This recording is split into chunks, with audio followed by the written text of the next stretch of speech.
Saudaraku, kita semua telah mendengarkan firman Tuhan, latihlah dirimu beribadah.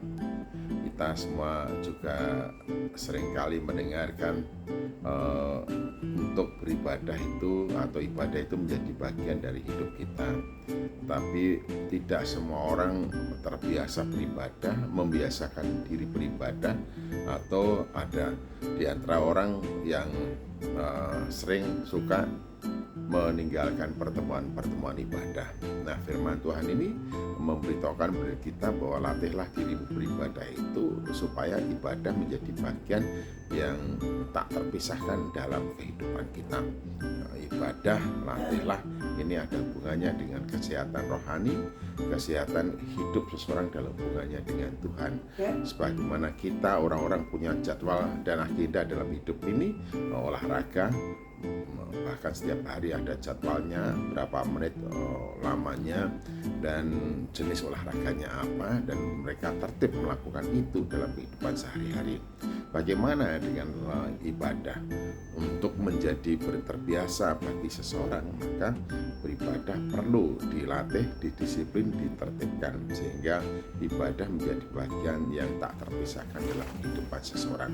Latihan badani memang ada gunanya itu, tapi terbatas bagi dan untuk keperluan kita selama kita hidup di dalam dunia ini.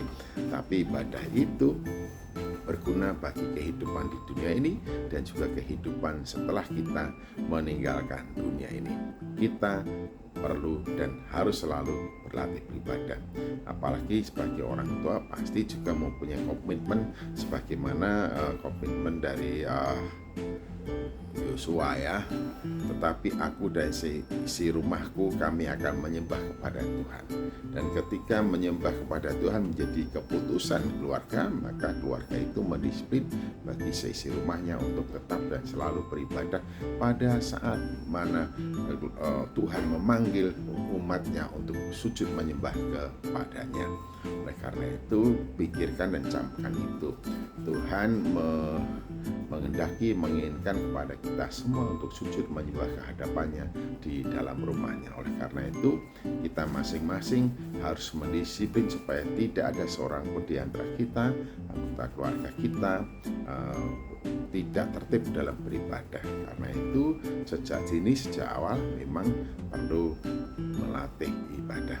Ada contoh yang menarik ya, dikatakan dalam Injil Lukas pasal kedua, bagaimana Yusuf dan Maria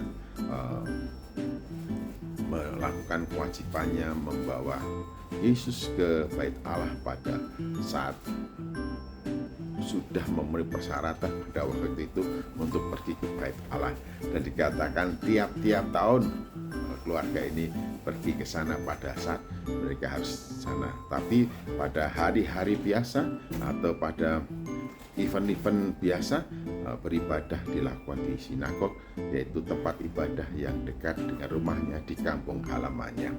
Jadi jangan pernah di antara kita membiasakan diri tidak beribadah untuk supaya ibadah itu menjadi biasa dalam kehidupan kita. Masing-masing hendaklah melatih dirinya untuk beribadah sedari dini, melatih diri anak-anak kita beribadah sedari dini.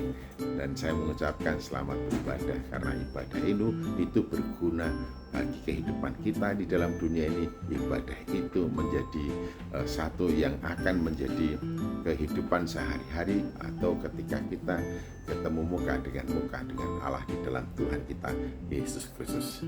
Siapkah? Latihlah dirimu beribadah dan jangan meninggalkan pertemuan-pertemuan ibadah sebagaimana yang dibiasakan oleh beberapa orang. Tapi semakin giatlah melakukannya menjelang hari Tuhan yang mendekat. Tuhan Yesus Kristus memberkati kita.